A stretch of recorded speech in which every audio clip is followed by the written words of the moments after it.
Hey everybody, how you been doing? Your buddy's been busy. I've gotten a couple of digs in, a little bit of surface hunting, so I'll share some of that with you. I've hung a couple of tree stands and did a ground blind. The ground blind's on my property. I got a big buck called Fat Boy a few years ago. That was my last Buckeye Big Buck Club entry. But yeah, I've been busy hanging tree stands, and Lord knows everything else I have to do in my life, so I've been so busy.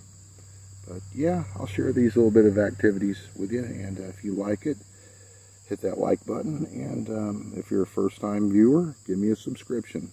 Please subscribe. I'm doing this stuff all the time, and deer season is right around the corner. And as they take these crops, I'll be doing a lot more artifact hunting as well. So let's get at it. See ya. Right there is a stand that I'll be working on. So this is a hunting location. Been hunting this spot for way over a decade. Way over a decade, but I have got a lot of work to do. I've got to blaze a trail into here and get myself to this stand site and trim all that up. I can see multiflora, tons of thorns, and etc. all grown up around it. I have to trim this down, get this ready, but yeah, this is pretty awesome. I mean, he's let it grow up. I can tell he came in and he did a cutting, but then he left a big section that's not been cut. Well, shoot, now that's like a bedding area.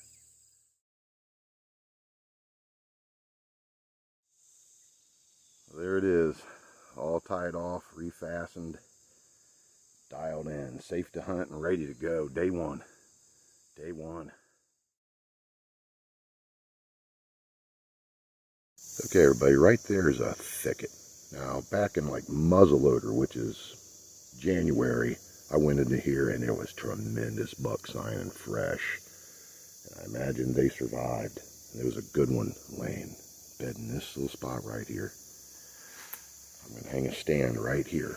Now, my philosophy is I like wide trees or close growing trees, so that way when I hang a ladder stand, the rungs of the ladder itself can be tied off to another tree, and then the backing of the ladder stand has a ratchet strap, and then I lock it all down with a chain and or cable with a padlock so it can't be stolen. But that is a great spot for a very safe and secure stand site. A great big clover field, butting up against a protruding thicket, and then in behind here, nothing but hardwoods. Nothing but hardwoods and like a little creek bottom right down through here, and there's no tree stands. If I was to head that direction another 1/8 mile, shit, I bet you there's 20 to 50 freaking tree stands. But that's the way it goes. I mean, sometimes. I don't have permission for that other property. The guy lets all kinds of people hunt it. He leases it. There's a few hunters in this property here, but not as many. But man, you head that direction 1/8 of a mile and shoot, everybody and their brothers over in there. I don't want that. I don't want no hunting pressure. I want those hunters actually to help me push them deer into little draws like this and come rut. These will be the deer highways in and out of these major bedding areas. And that thicket right there, I'm telling you, one morning, there'll be a giant jump up out of here. See ya. Well, I'll be back when I get this done. I'll show you my setup. This is going to be awesome. But that's a pretty decent buck. I'd say about 2 years old. All right, this is the view. So what I'm going to do is I'm going to secure this. This is lacing cord that I picked up from the phone company a long time ago. Back when I was a level 3 network system specialist. Seems like a lifetime ago, but yeah, I was a big techie a long time ago and I didn't like it. So, but anyhow, this lacing cord is going to help me secure this. And what that'll do is, you don't want to have a stand that's moving around at all. This thing will feel like a rock. And I weigh about somewhere in the neighborhood of 230 pounds at 6'3". So I need strong, stable stuff, everybody. So yeah, that's the whole methodology of tying this off to this other tree. So it's secure right here. right, with a ratchet strap. And then the tree next to it, tied off. So this sucker ain't gonna go nowhere. Yeah, you wanna talk about great. Now there's two limbs right here in front of me in this maple tree. I'll take them off. I'll come back in with my 16-foot extension ladder, come up here, knock that limb off, I'll have shots down that way, and then I'm going to take off stuff right here. You can see, you know, out here, you know, great, it's great. This is all like pasture, and it's all clover and big thicket right there. Take these two tree down right here, have shooting lanes, and then I got shooting lanes back here. I need to get turned around, but primarily I can turn to my left because I'm right-handed. That's the optimal shot. I set the stand up this way so I can turn. I got to my best shooting side, this side, right, at the primary bedding area, and I have my back to the sun, so that way in the mornings I won't be blinded, and then I'll be casting a shadow, not, you know, out there blazing in the sun for everything to see. So there's a lot of stuff about thinking about how you set up a tree stand if you're going to do it right. The heart of the site's out there in that field, but it continues down this gradual slope here. So I've been doing some digging in this area for, oh shoot, at least 2-3 years anyhow, at minimum. And overall at this site I've been hunting this, surface hunting it for well over 15 years. Good sign. But 2 scoops, broken down. Pink, all kinds of different forms of Ohio material. The pink is Flint Ridge, as is this, but there is some like Upper Mercer in this. And if I cleaned it up, shoot, there could be even Zaleski in there. So yeah, this is a good spot. If it wasn't real good, I wouldn't waste my time on it. By the way, the brick is from that, I suspect, 1830s home site. You can see all kinds of the foundation and stuff in brick. That's a hand-made brick. That's done by hand. It's very crude. It's very, very old. This is a piece of historical pottery, and it's a really nice square nail. I've got better ones. I shouldn't say it's really nice, but you know, it's got good length to it, and it is a square nail. But I've got some other ones that are really good off this site. Yeah, it's a broken stem point. I found one up in this soybean field, about 30 yards east of me. Yeah, this is made of maturity material. Probably Upper Mercer, but it's so dirty right now I can't tell. But what I did notice is that that's ground. That's pretty ground in there. This one, a lot of these stem points, they don't have grinding, but that's got grinding. Yep. Yeah, I'd say Adena. I'll have to presume something.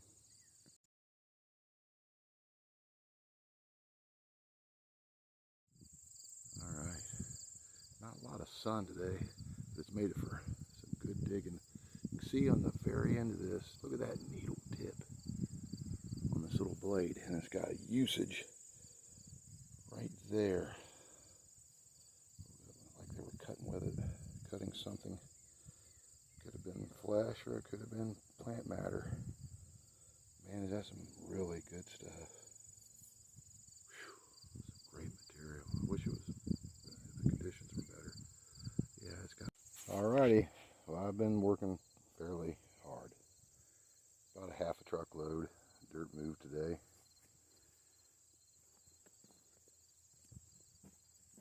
Lots of cool things. This got me excited. I can't tell if this is something that's man-made. At first I thought it was some pottery. You can see all kinds of fire pit rock. I got some more square nails, a piece of salt glazed crock. All kinds of material, everybody. Yeah, all kinds of material. I don't know how that got over there. Got one side is supposed to be really good stuff, good finds, the other side not. This thing here, let's talk about this.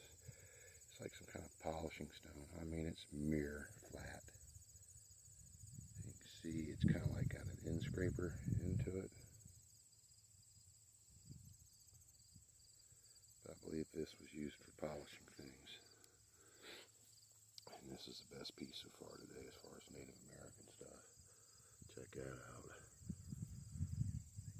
It's a graver. It's made off the flake. You can see right here where that was struck at several times before they got it to come off the core. That is the platform from which it was struck off a larger piece. Yep. And then they turned it into a tool. A graver. Gravers are very common for the state of Ohio, especially here in central Ohio. So that's what that is. It's a graver. Unifaced graver made out of some really beautiful translucent material. Yep. And some other stuff, probably, like I say, about 4 square nails today.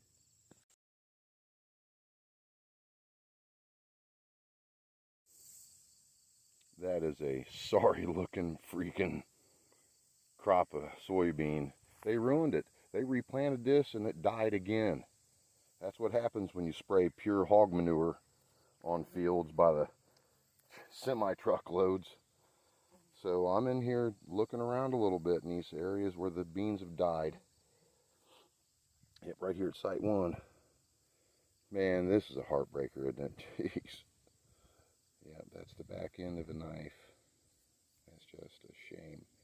But I got a full piece here. It's an end scraper.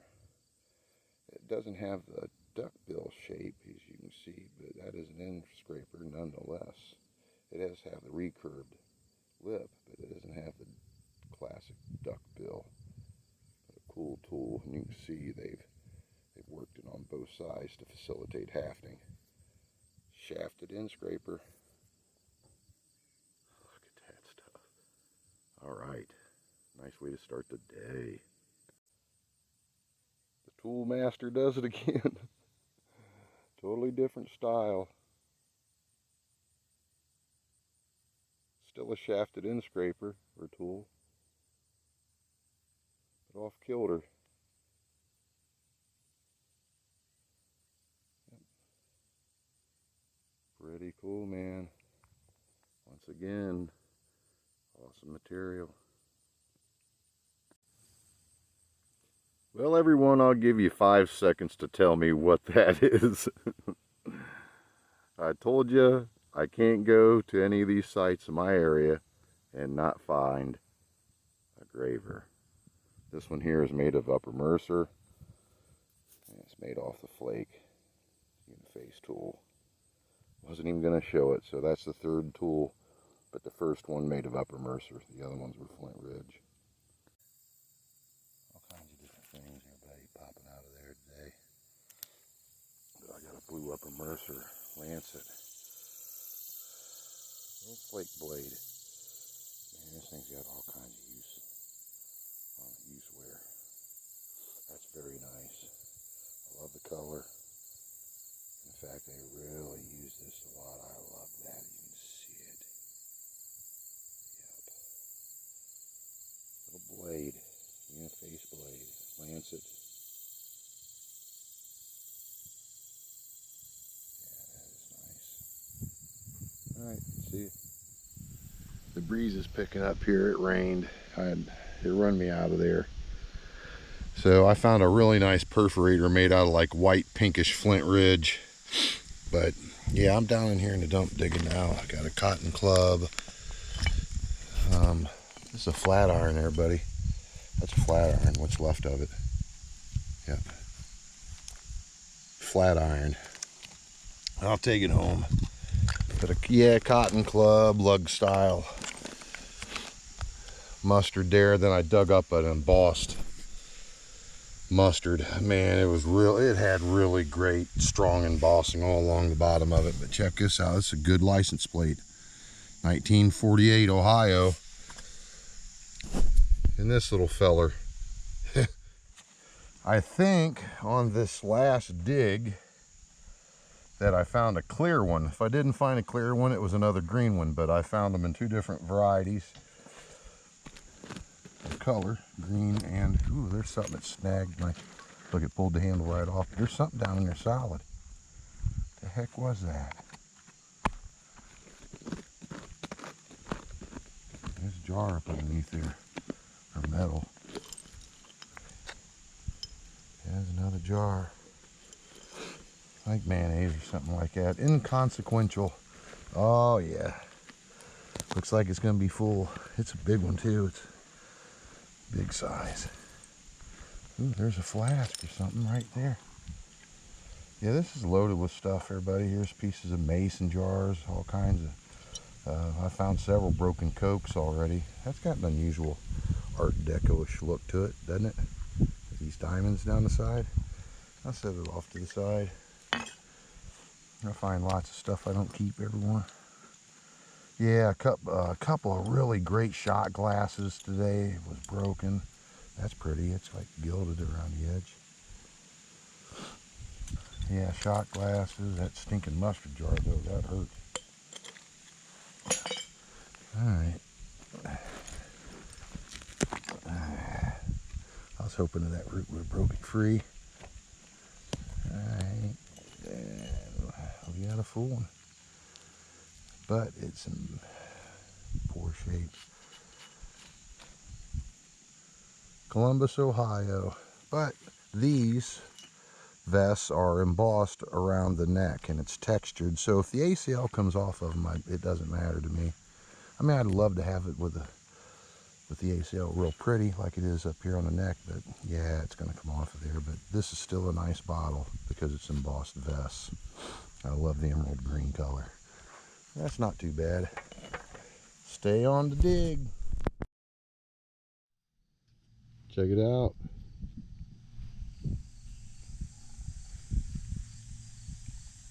That's in good shape, everybody. Real good shape.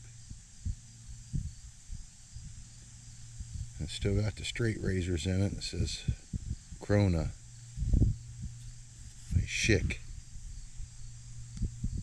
They still make men's shaving things. That's going to go real nice inside of one of my shaving cream jars that's embossed in my bathroom. That's nice. That'll go. That's going into the deal here. That's going home with me. But check this out, everybody.